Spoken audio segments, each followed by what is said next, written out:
Bismillahirrahmanirrahim. Assalamualaikum warahmatullahi wabarakatuh. Apa kabarnya bunda yang dirahmati Allah Subhanahu wa taala? Sehat selalu dan tentunya kita terus berikhtiar dan berdoa kepada Allah Subhanahu wa taala agar pandemi ini bisa segera selesai, dan tentunya kita berharap bahwa bisa beraktivitas kembali, berkegiatan dengan baik di setiap kegiatannya sehari-hari. Oke, bunda yang dirahmati Allah Subhanahu wa taala, pada kesempatan kali ini kita akan melanjutkan materi parenting terkait tentang 4 jenis pola asuh dan dampaknya terhadap anak.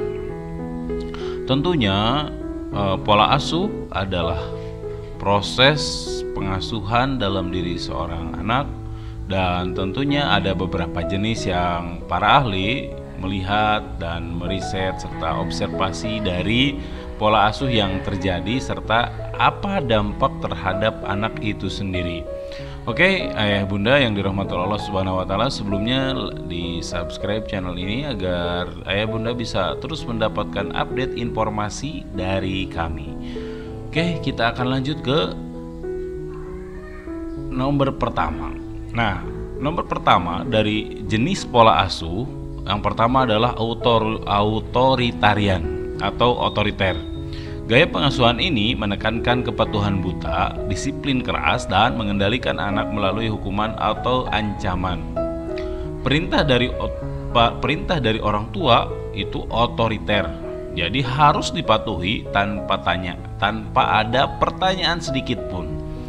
Nah, pola asuh yang pertama ini tentunya disiplin keras, sehingga anak harus di bawah kendali, baik caranya dengan hukuman ataupun ancaman. Dengan tanpa tedeng aling-aling, anak harus mematuhi apa yang orang tua sampaikan. Jadi tanpa tanya, tanpa ada penjelasan, pokoknya anak harus patuh.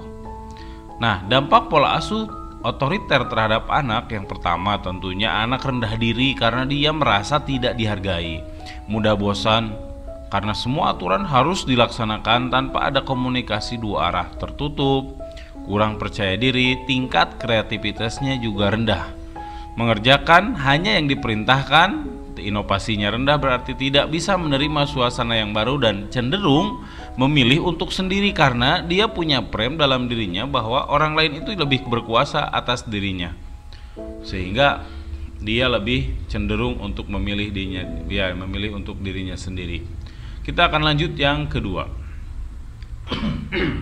Yang kedua adalah pola asuh yang kedua serta dampaknya adalah permisif. Permisif itu ya serba boleh, sokwelah, bebas. Orang tua dengan gaya pengasuhan permisif memiliki sikap dan perilaku yang responsif dan hangat. Nah, jadi orang tua permisif itu memiliki kelebihannya ya responsif dan hangat dalam berkomunikasi, tapi enggan untuk menegakkan aturan pada anaknya, membiarkan dan cenderung memanjakan, sehingga ini menimbulkan memanjakan itu kan bisa positif bisa negatif. Maka cenderung membiarkan atau cenderung memanjakan ini bisa berpotensi negatif. Bagus memang responsif, namun ketika enggan atau membiarkan cenderung memanjakan bisa jadi negatif. Nah, dampak pola asuh permisif terhadap anak itu yang pertama, anak memiliki sikap impulsif dan agresif. Suka memberontak pasti karena dia sudah diberi kebebasan. Kumaha saya gitu ya. Bisa jadi seperti itu ya ayah bunda. Terus kurang memiliki kepercayaan diri dan pengendalian diri. Suka mendominasi suasana, tidak jelas arahnya dan prestasinya rendah. Maka tetap harus diberikan aturan yang kuat. Kita akan lanjut ke nomor 3. Apa jenis pola asuh? Nah, bunda yang dirahmati Allah Subhanahu wa taala sudah jelaskan. Kita akan lanjut ke nomor berikutnya. Yang berikutnya adalah uninvolved, yaitu cuek. Orang tua bersikap cuek, masa bodoh kepada anak, tidak perhatian terhadap proses perkembangan anak, Menurutnya, kewajiban orang tua terhadap anak sekedar memberi makan dan tempat tinggal. Ini adalah tipe yang ketiga atau jenis yang ketiga dari pola asuh terhadap anak. Yang ketiga ini ya seorang tua cuek ya, masa bodoh kenwe kumaha budak gitu ya, tergantung anak. Mas buloh gitu, mas buloh atau apa ya itu ya. Jadi orang tua cuek dan masa bodoh, tidak perhatian terhadap proses perkembangan anak. Biasanya kan ya orang tua bagaimana usia segini, usia berapa tahun, 10 tahun, bagaimana perkembangannya di sekolah, bagaimana di rumah, bagaimana gitu. Jadi dia berpikir bahwa kewajiban orang tua ya hanya sekedar makan, memberi makan dan tempat tinggal, sudah selesai. Jadi saya sebagai orang tua hanya memberi makan dan tempat tinggal, kebutuhan fisiknya. Kebutuhan ruhania atau kebutuhan spiritualnya dianggap itu bisa dicari di jalanan, bisa dicari di luaran. Maka ketika hal ini terjadi di rumah, bisa jadi anak hanya makan di rumah, setelah itu keluar lagi. Setelah itu, setelah kenyang di rumah, dia keluar lagi, dia mencari orang yang bisa memperhatikan. Nah, kemungkinan semakin banyak anak di jalanan itu bisa jadi karena orang tua yang bersikap cuek atau masa bodoh. Ya.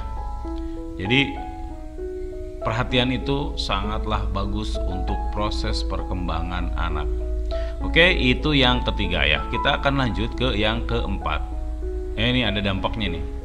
Dampak pola asuh cuek terhadap anak. Yang pertama, kurang dapat mengatasi stres. Jadi bebarian stres. Akan marah jika mereka tidak memperoleh apa yang mereka inginkan. Cenderung agresif. Nah, jadi juga dominan pada teman sebaya. Ya, dia karena cuek maka dia mendominasi. Itu ya, nomor 3. Kita akan lanjut ke nomor 4. Autoritatif atau bijaksana. Nah, cara yang paling seimbang di mana orang tua berharap anak untuk memenuhi standar perilaku tertentu, namun juga mendukung akan mereka untuk berekspresi sesuai minat dan bakatnya. Orang tua yang bijaksana mendorong anaknya untuk berpikir secara mandiri, memikirkan konsekuensi setiap perbuatan, dan menanamkan tanggung jawab. Nah, ini tipe yang keempat yang memang menjadi pola yang harus disiapkan. Yang pertama tentunya memenuhi standar perilaku tertentu, juga tetap orang tua sudah punya standar, namun ketika anak punya pilihan pun mereka mendukung. Mereka ya juga menjelaskan tentang konsekuensi dari sebuah pilihan. Menanamkan rasa tanggung jawab itu tentunya hal yang harus dilakukan. Nah, dampak pola asuh autoritatif atau bijaksana tentunya anak memiliki kepercayaan diri yang tinggi, bersikap bersahabat dengan siapapun, mampu mengendalikan diri sendiri, memiliki sopan santun dengan orang lain, juga mau bekerja sama karena diajarkan saling menghargai, saling menghormati, dan berikutnya adalah memiliki rasa ingin tahu yang tinggi, curiosity of mind-nya tinggi, mempunyai tujuan atau arah hidup yang jelas, serta berorientasi terhadap prestasi. Nah, tentunya bisa jadi bijak ini ya berorientasi terhadap, kalau Islam ya berorientasi untuk ukhrawi atau akhirat, atau intinya apapun yang dilakukannya menjadi nilai ibadah. Nah, itu saja untuk 4 jenis pola asuh dan dampaknya terhadap anak. Bisa jadi ada lagi tidak yang lain ya, ada lagi yaitu campuran. Kadang autoritatif, kadang otorian, kadang cuek gitu ya. Itu bisa jadi. Namun ya tentunya kalau di range gitu ya, banyakan mana, pastikan ya banyaknya bijaksana. Kita harus mengapresiasi, menghargai, dan tentunya berkomunikasi dengan baik dengan anak. Oke. Terima kasih, semoga bermanfaat untuk ayah bunda. Mohon maaf apabila ada salah kata, salah ucap. Assalamualaikum warahmatullahi wabarakatuh.